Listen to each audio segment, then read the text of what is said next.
Welcome to this step-by-step guide for dependency attorneys on how to correctly file a notice of appeal in a dependency or termination of parental rights case.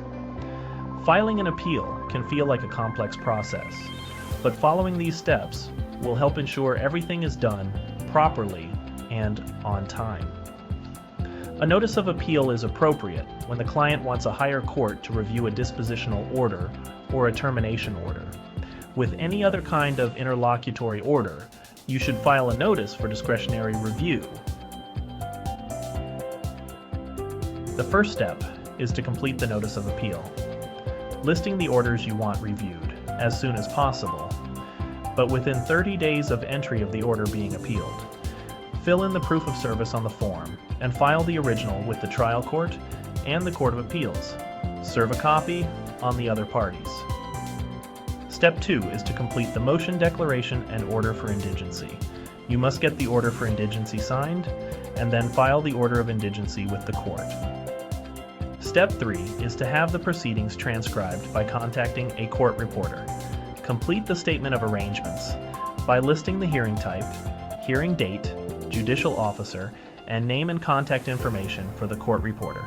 In most cases, you will ask to have every hearing transcribed, up through the date the order was presented for signature. File and serve a copy of the arrangements on the other parties and on each named court reporter.